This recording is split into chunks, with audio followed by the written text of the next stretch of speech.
Okay, so this has been completely dry now for a couple of days, to be honest. It's important when you're going to give them a wash or anything after it to make sure the coat below is totally dry. If it slightly hasn't totally cured and gone off yet, what can happen is when you come along with just plain water, which is what's in the wash, it can rehydrate the actual what's down below, soften it slightly, then when you're with rubbing actions and grubbiness, can actually grime the wash and things like that into the top paint effect. In this case, it'll be the flat coat.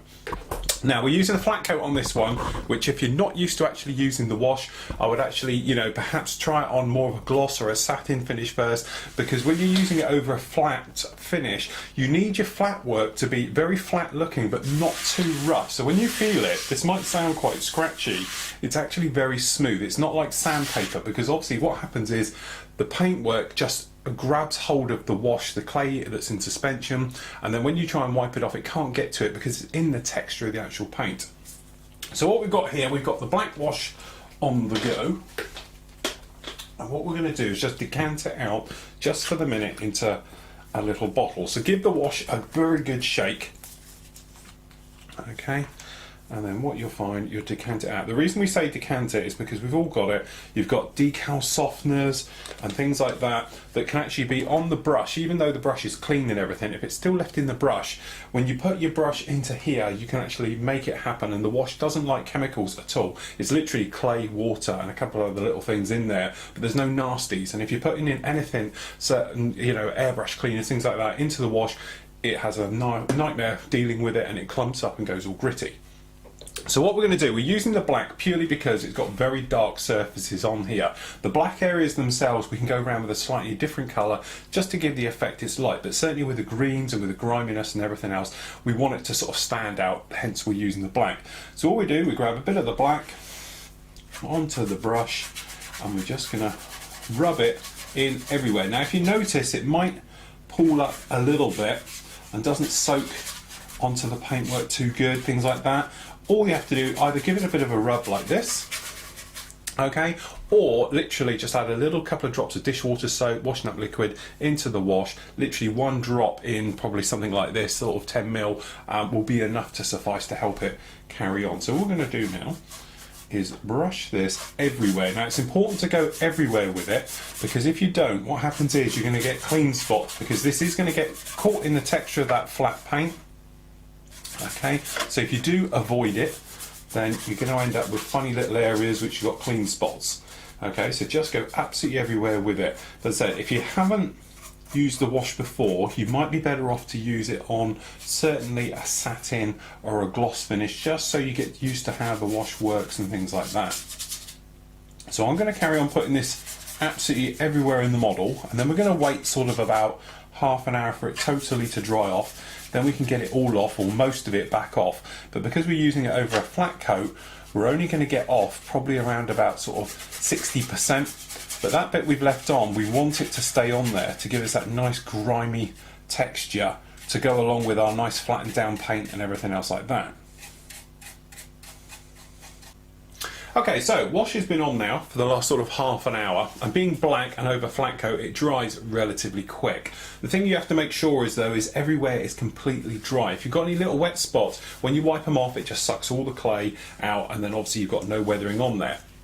Now you might be able to see, as you can see down in here, certainly on the close-up over here, we've got a very nice weathered texture. Now it's up to you how much you take off. When you're dealing with it on a flat coat, you can literally take as much off as you want, but you're always going to be left with some bit of griminess on there.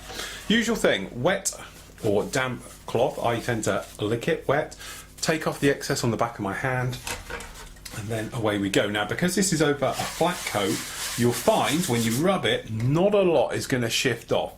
You're going to need a lot more moisture than normal, okay, but if you give it a good old moisten up, okay, and you'll find you're going to get these bits on there. This is bits off of the towel where it literally starts to fall apart. You could use a normal cloth, things like that, but we're hoping we're going to get some caught in the texture. That way it gives us this grimy look to it without it being too dry, and at the same time it will help to buffer up the texture. But also what will happen is, because we've got this texture on here, it's going to take a lot more work to get it off, but at the same time it's going to help because it's going to give those decals a more grimy look, things like that, as we go round and take them off. So some areas where you've got quite rough paintwork, like we have over the back here, if you find out you can't get it off at all whatsoever, what you can do is grab yourself a polishing sponge like this, one of the green ones, slightly wet it. When I say slightly, very slightly, and just give it a light little rub, and you'll find it'll take the heads off of all the flat coat just a little bit, and then when you come back in, you'll find that it'll take it off a little bit. Now in theory I should have used a clean sanding sponge instead of a dirty one, but it'll just help remove and get it down. The other thing also you can do, if you find out you're leaving too many bits behind like that, just grab yourself an old t-shirt. This is one we use for polishing, to be honest. So what we do, we'll use it like here. Again, we'll wet it and give it a rub, and you'll find it all comes off quite nicely. But as I say, you are going to be left with X amount still on here.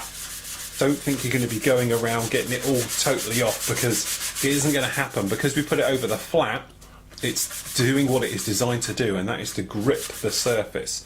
So we've got a bit off like that. Get most of it off with the t-shirt, okay, and then come back, wet, okay, just off like that, getting it all down so it's literally just in the panel lines like this, okay, and then direction of airflow, just give it a good wipe over. That way if you've got any leftover things like that, it's all going to go in the same direction as it should do, and going backwards over it. So you're going to get the panel lines all filled in, plus texture on the paint. If you just wanted panel lines, then obviously you're going to be going with a gloss coat and everything else like this, but we want this to have that weathered down, quite beaten up look to the aircraft like that. Hence whilst we've gone over a dead flat finish and, you know, breaking the cardinal sin with most washes of actually putting it over a very rough coat. So I'm going to go round now and get it off of the rest of the model in the same technique, and when we come back, we'll come back to the end where we can get the windows unmasked, and I'll show you about doing windows and getting these windows all filled in here with a little PVA trick. Okay, so there we go, that's all the wash off. Really looking the part now. It's given it that nice grind that we were after, especially over here, but it's given it that sort of dulled down look as well. So one thing I am going to do is, or not going to do in this case, is overcoat it. Normally with the wash I'll give it an overcoat, but it's a good scrub, it's caught in the texture, it's never going to come off unless you're going to handle this with wet fingers and things like that and leave big handprints on it. But basically it's in there really tough and tight, so we can just leave it as it is. So really we're coming to the closing stages on this particular build. We're still a tail sitter, as obviously you can see here. Okay, so we need to rectify that. The biggest and easiest way to do that is we're going to do that with the rear ramp. Now the rear ramp I've already painted silver on the inside just like this. So what we've got to do, we've got to put the actual hydraulic arms that are going to come in down the bottom into that, and then obviously we're going to fix this into position, which will go into something like that, as you can see. Okay, that'll cure the problem with the tail sitter. I've got a little bit of collateral damage. I've knocked off a wheel taking the wash off. We've got to reset the gear as well, so we might have to cut the gear just to get it all to stand straight. We can glue it then, leave it down into position to go off and go hard. But they're jobs we're going to do near the end of this. Other little things we've done and got on with is that we sprayed the inside of the ramp. We've done it silver in this case. The other thing we've done as well is the props. Now it's a funny thing, when you see them they look silver, but apparently they're grey. So I've gone halfway through, I've done them a dull grey type of finish like that, and then we've got the spinners, which we've also done in the same, but with these the clever little thing is, if we just take a little cloth here, we should be able to give these a bit of a polish. Okay, give them a buff up, because we've used buffing silver paint just to give the tips a little bit nicer look, as you can see, just like that. Remember, when you're using any type of buffing, use a soft cloth. Don't go off and use a t-shirt or something like that, otherwise you're going to find you're going to have all types of problems. I've used a little bit of blue tack just to put that in there, so for the moment I'm going to pop that back. We're just going to pop the prop back in here. Okay, there's our prop. Now obviously we've got to do work with the boots and everything else, but I just want to see how we look. This will be the first time these have been on since we pulled them all off at the beginning.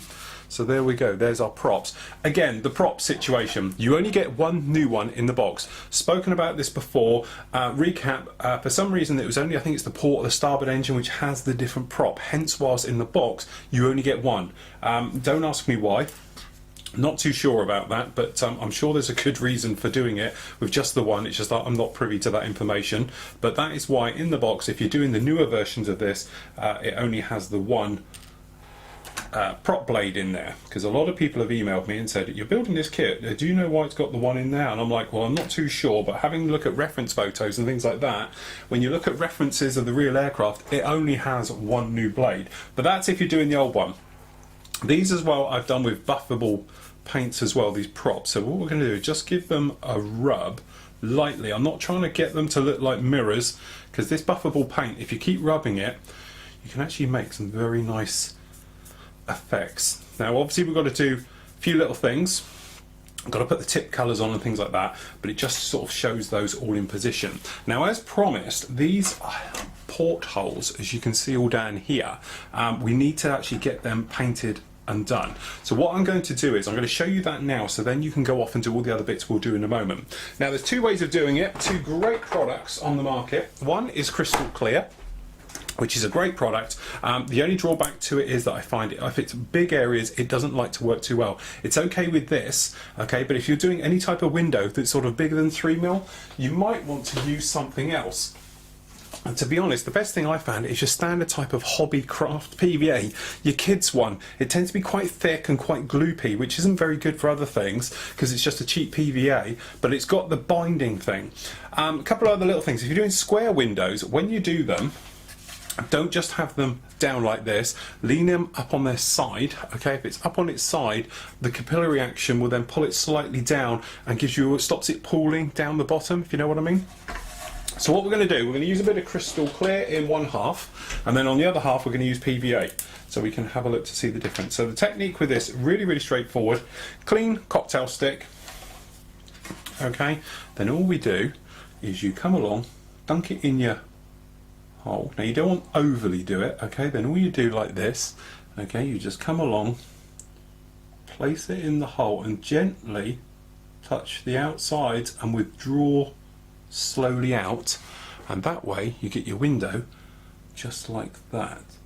So again, we're going in, just wrap it around, touching the outside gently and slowly withdraw it out. Okay, we've got one more down in here, but the secret is not to have too much glue. If you have too much glue, what tends to happen is it tends to pull very heavy at the bottom and you end up with a big sag.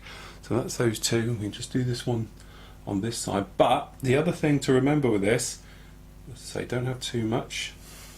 The other thing to really remember with this, don't touch it. Let it dry off neatly in its own time.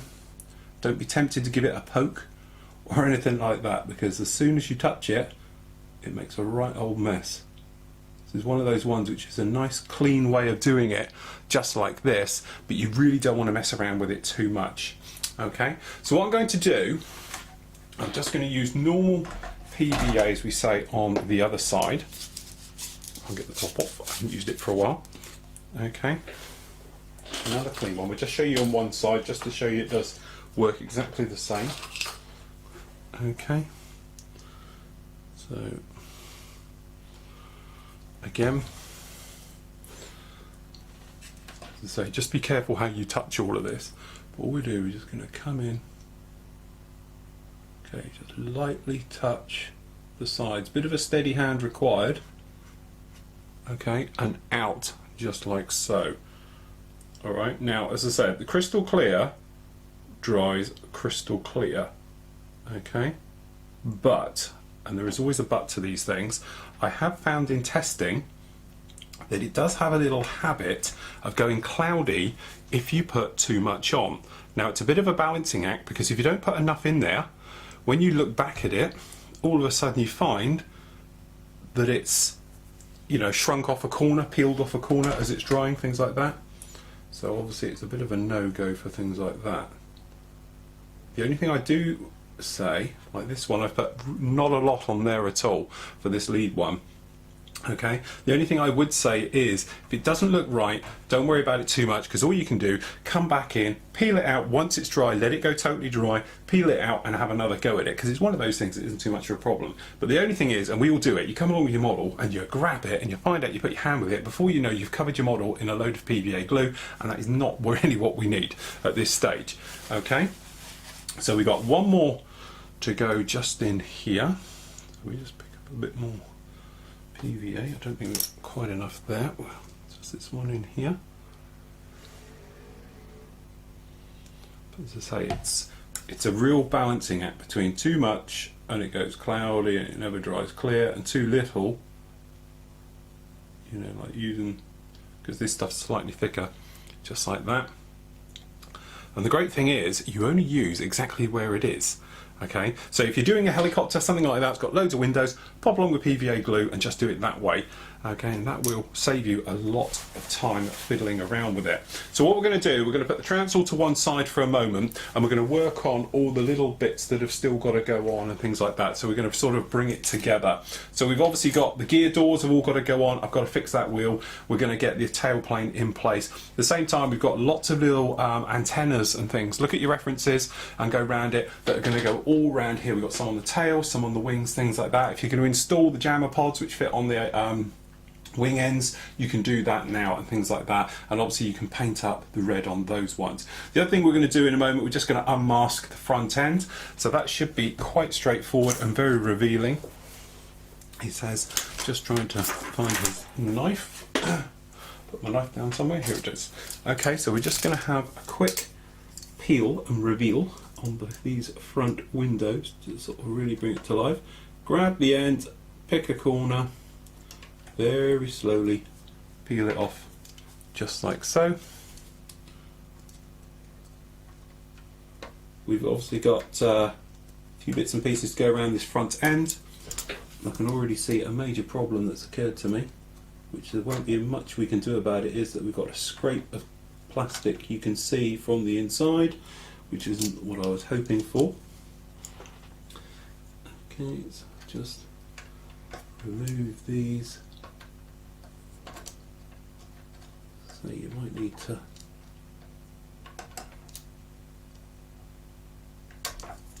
get a blade in them to be able to pick them off nicely.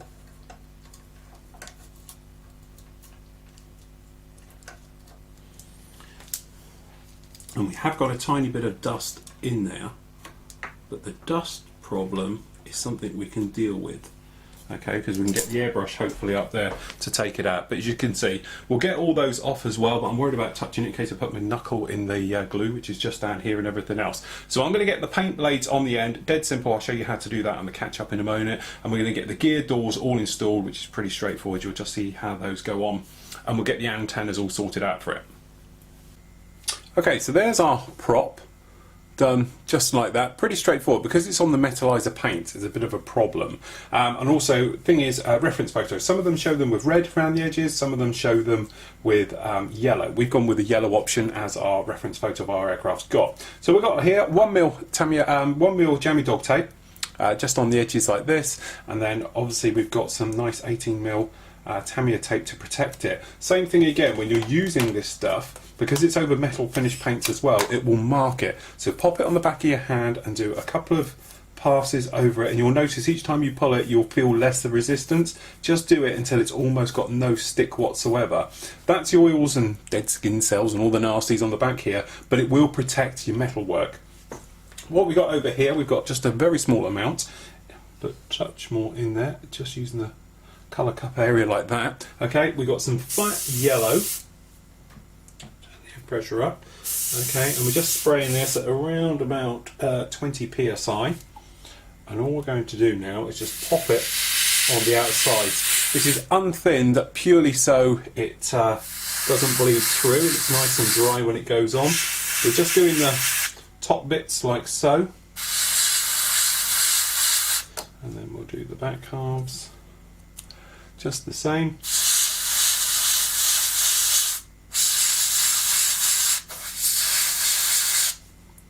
Like this. Okay, then you might find you want to do the edges, but you have to remember the edges are spinning around almost supersonic, so they're going to get quite worn down, so I wouldn't worry about it too much. Remember, let it totally dry before you unmask it, otherwise you end up peeling the paint. But then you should end up with something like this we've got here, and you might see we've got these little grey areas on here, just like that. That's where the tape has lifted it off. So you might find a bit of a rub will blend those back in. Now this is still quite wet, so I'm having to be rather delicate how we handle this.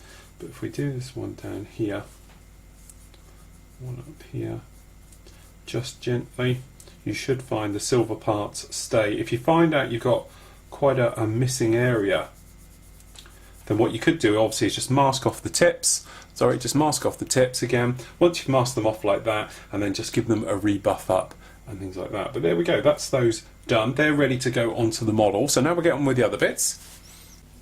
Okay, so we've got a few bits that we've done and moved on with. So actually, if we try and show you, it's a bit tricky because of the size of it. Okay, main gear doors, we've popped them on. Okay, it's pretty straightforward. Because we haven't got the tabs, what we've done is just a tiny bit of super glue in each corner, put them to the position they are. Then we've run liquid cement all the way down them, just like that. Obviously we've unmasked, and we've just picked up a little bit of a problem. You might be able to see it here on the close-up. We've got a little bit of white showing through. Unfortunately, it's one of those ones, it's in there now, it's physically impossible to change that now. I can only assume it's where it's worn off a little bit of the paint there. Luckily it's quite low down, and it's not that noticeable unless you point it out just like I did there. Okay, other things we've been getting on with, round the back here, we've put on the pitot tube at the back, and we've got these like handle things on the side. They're on each side of the tail, so we've got one on that side and one on this side. Obviously the ramp's installed now, so it's taking the weight off the wheels and everything else, and obviously we've put in the front ramp. You might be able to see it just in there now, so it's really starting to come together. Some of the little problems that we've been having, or have had so far, is, we just bring this camera in a little bit closer, you can see just down in here where we moved the tape away and we cut it away, you've got that little bit of white showing, and that's where we put in the actual little bit of liquid putties around there, the Mr. Surfacers, so it's showing up Mr. Surfacer colour. Easiest way, this is just a black wash down along this window, and then what we're going to do here is just grab a bit of clean tissue. Okay, and just gently wipe it off, and then hopefully, I've done it a little bit too much there, we can wipe off the wash. It's probably going to need another coat. Okay, but it's got rid of a lot of it. But you can see the little white area just down there. But it gets rid of a lot of that. Now, some of that internal dust we had in there, literally I poked the airbrush just down inside and blew it out, got rid of 90% of it. That's not a problem, things like that. So that's those moving through. We've got those nice props now which can go on when we get the things all on there. But what we've got now is all those little tiny bits and pieces. So we've got windscreen wipers have got to go on. We've got these two little horny looking holes at the front here. I'm going to give it a pair of horns at the top. That's for sensors. Probe's going to go on the front up here. And we've got to go them on the wings as well. So what I did was, to save a lot of time and things like that, we actually pre-sprayed them on the sprue. So we've actually put them on and sprayed them white. So in a moment we can get those on and fitted and everything else like that. The other thing as well, we've got just down here, we've got the main door going on. Now I'm not putting it on yet until I'm really happy about this window area goes crystal clear. It's pretty clear at the moment, but I'd like it to go a little bit more clear. And then obviously this one's going to come in and it's just going to be in the open position like this. So we can see on the inside it's pretty tight fit in there. So hopefully it'll just be a case of a little bit of super glue will suffice to hold that in the open position. We've got the access door, which is down here as well. This has got to be fitted on, so we need to paint the inside of this. So obviously we're going to paint it, and then that can come onto the inside. We've got the handrails that have got to go onto that as well, to really sort of bring that alive. So quite a few little bits and pieces just to go on here for the moment. We're going to get all of those on, and then we can tackle little things like the wiring, because obviously we've got an aerial wire is going to run forward to back on this one as well. But we're really coming alive. A couple of areas to point out. You might see we're still quite white here on this front section up here. Now the thing is with that, it's because it's got extra thick glue, a little bit too much one in there. As you can see, the others down here totally clear, but also blowing your own trumpet a little bit, I suppose you'd call it, but you can see this window up on this side is absolute perfect, and that's the thing of taking your time, Mr. Surfacer, just building it up a little bit, and it gives you a very nice window area. It's just a shame that we couldn't get rid of this sort of white area down the front, but short of cutting the front off to get to it again, it is finished. But that's the thing, don't worry about these taking a long time to dry to go milky. Keep them overnight. If it still looks milky when you're finished, or you've got a little air bubble in it or something like that, but you can see these other ones, if we get a light area through, you might be able to see they are quite clear. You know, we don't have any mass problems with those, so that's quite nice as well. The other little job we've got to do, which we're going to just do now, is I've got to handle this very carefully now because we're starting to get a little bit too big to push around here. Pop that down there. Is the engine back here. Now it's like a titanium-y colour, something else like that. So what we're going to use the metallizer paints again. So we're going to use the stainless steel, which I do tend to quite like the colour.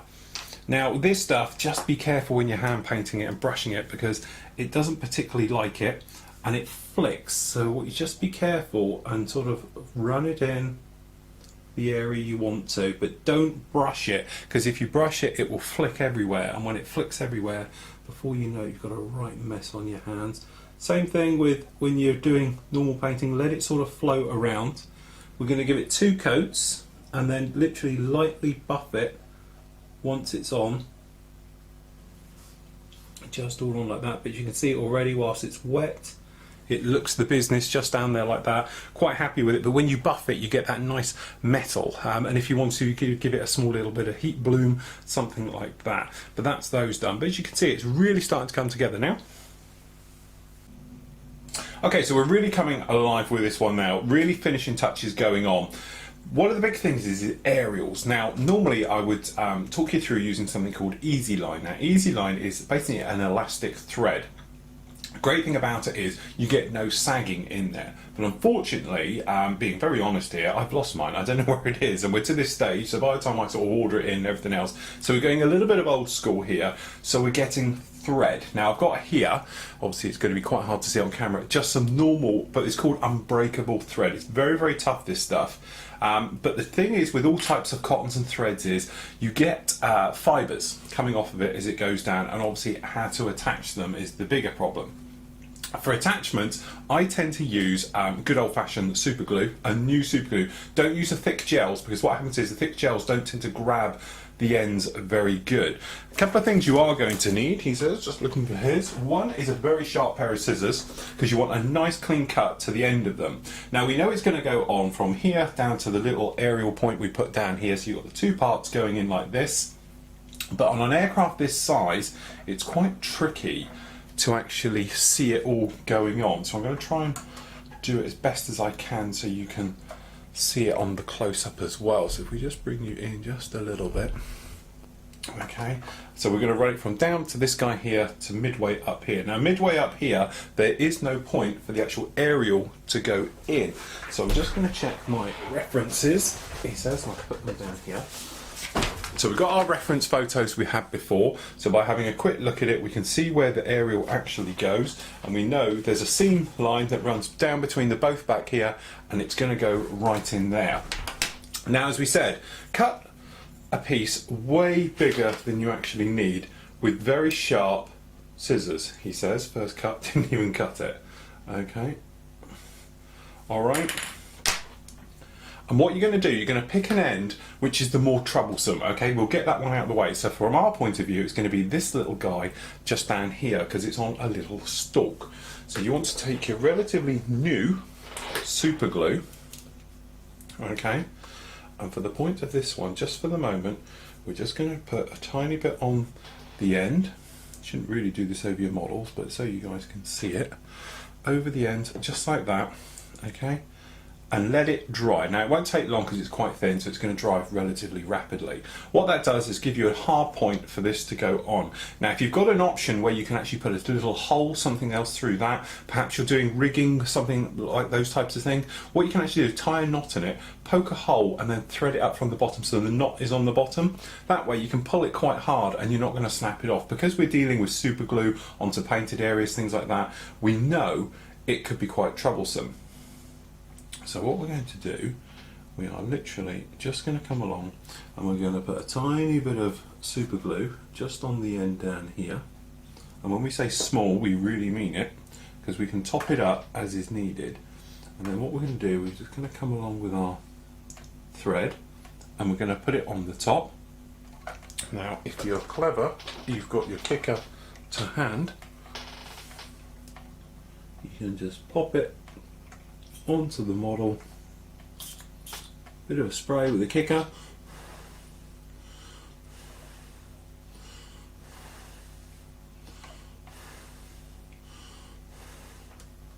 and then hopefully you can remove your hand just like that and it holds in place. Now, I know it's quite tricky to see on something like this, so we'll try and bring you in as close as we can. If we just bring the camera down a fraction and perhaps round a bit, try it a little bit more. You can see we've got it down on there. Now also what we're going to do, just grab a bit of tape. So we've just got a bit of tape here, so we just pop it down out the way. We're just going to put a spot more glue, then we're going to take a cocktail stick or toothpick with a little bit of super glue on the end, okay, and what we're going to do is just touch it down to reinforce the area. Make sure you come in from all the sides of it, everything else like that. Now that is our anchor point that's going to hold it on now and hopefully hold it in as strong as possible. So we just bring you back, okay, and then what we're going to do, we take the thread up to where we're going to go, well past the area.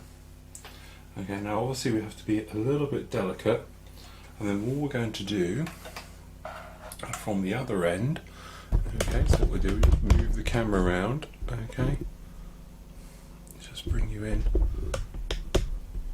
a little bit. So what we're going to do is just pull the thread back a little bit. Now at the same time what we want to do is have a little bit of tape handy, okay, so we just got a little bit of Tamiya tape. We're just going to pop that just up there for the moment, okay, then we're just going to grab our stick. All we're going to do is just put a dot of glue on the end, okay, and then all we're going to do is get rid of the end of the super glue that's on there. Okay, we're just going to literally, I think the best way of doing this, pulling it tight around over the joint, and then we're just going to put a little bit of tape just on the end there, just like that, so pulling it tight so it will grip the thing, so that way you've got the stretch, okay, in there and the tape's holding it. And then all we do, we take our thread, okay, and we're just going to let it sit on here, so we're just literally taking it slightly past where we want to go. Cocktail stick's just holding it into position, and what we do is just wait for it to start to bite a little, and then hopefully like that it's now actually holding on its own. So we just grab a little bit more of this glue,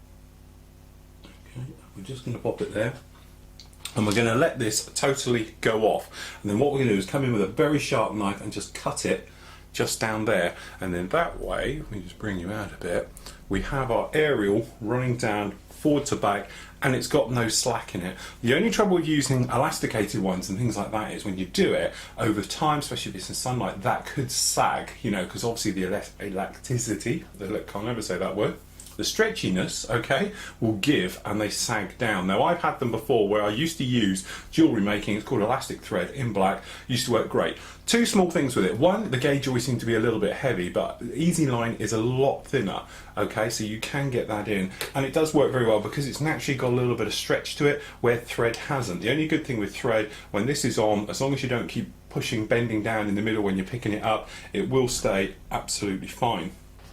So what we do, we're just going to let that dry naturally as is, Okay, and then when it's completely gone off, as I said, we'll come in with a knife and we'll cut it, and it will be job done with that one. So the other little points we've got to do, as that's all drying, down in here.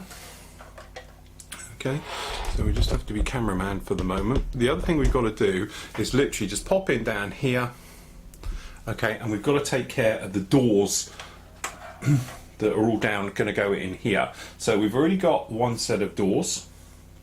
So this is the framework. So all we've done with this, we've attached the two hydraulic arms, which you're going to pull up, a little bit of grey, and then obviously dry brushing down in there. So we're just going to touch it onto this pool of super glue we just got out of sight. Okay, just down in there.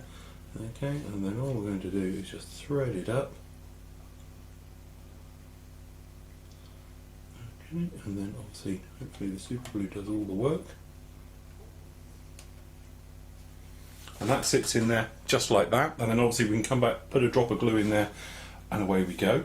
Same with the main door on the top. So we just measure it up. So we've got a tiny little bit needed to go at the top of the door and then on the edges. So the one for the top, we're just going to come along and just going to pop a little bit of glue in up here. And then you've got these two bite marks down the bottom in each little corner just down here. So we just pop some of them in. Minimal amount of glue, because what we'll do, we're going to come back and we're going to glue them properly. Okay, and then just hold them in there. Say, and hold it on tight until voila, we have the door on. So if we very carefully pick it up, you can now see we've got the door in there, everything else. I need to check some references to see how big that door actually goes open. I've got a feeling it's going to go all the way up. But as I say, I just need to check it for the moment just to see how it is, because I haven't got any reference photos of it. But if it does go all the way up, that's not a problem, because we should be able to snip it in here and lift it to a higher position just like that. The engines, as I said, we painted all those up. Okay, we've got the fan blades done. We've also done the black boots. Now they're decals that just go on there, so that's a straightforward job without knocking too much off.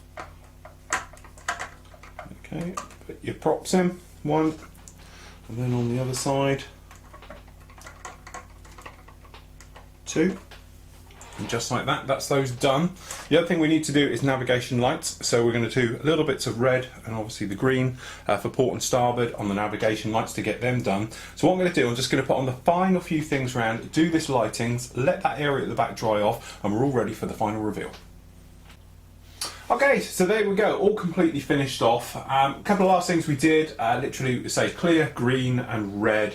Red for port, green for starboard. Got quite a thick old bottle just here.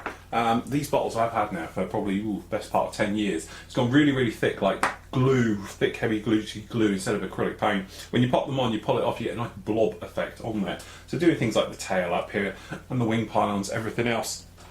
So that's it. Doors gone on, secure ramps onto the back, they've gone on and sorted like that, and that is really it, brings it to an end. Just a little bit of black paint front and rear on the aerial wire at the top here, just to blend it in because it's looking a little bit different, and apart from that it's all completely finished off. It's been an absolutely fantastic build to work on because it's working it in a totally different way than I'm used to. Normally we come along with these and we're talking about, you know, modern jet fighters, Second World War. It's quite in-depth detail because it's 1/48 scale, so obviously the details are a lot bigger, you can do a lot more with them. Something like this, on the other hand, 1/72 scale, you have to change your mindset because obviously everything's a lot smaller, so you have to bring through that scale effect. And you see it here like this, it's just one of those things where, you know, when you're working through the actual model, that you're trying to make it sort of heavy and larger than life than what it really is, purely because it's just that scale effect of it. So you're trying to lighten it up, bleaching panels that we've done down the back here, everything else like that, and certainly trying to just give it that sort of heavy look to it, in something that's obviously a small scale but large in size. So it's not like you were doing a small little aircraft. Obviously a little 172 Spitfire would probably only be about this big. It's obviously very confined, tight details, but you're still trying to give it that sort of faded and weathered look, things like that. This is just the same, but it's on a bigger scale. So you have to change your mindset from working like it's a 1/48 aircraft to 1/72. So when we've gone through and done this modelling, we've tried to keep it quite small and quite tight.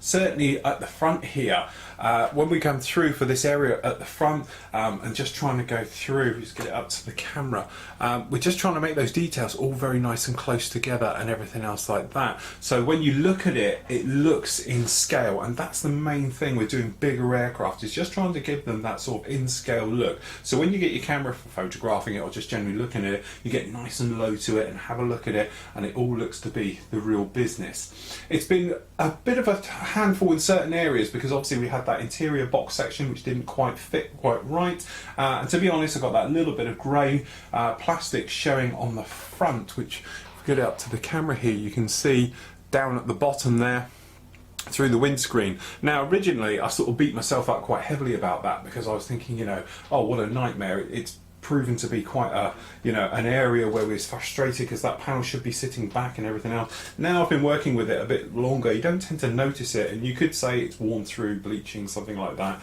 and cover it up that way.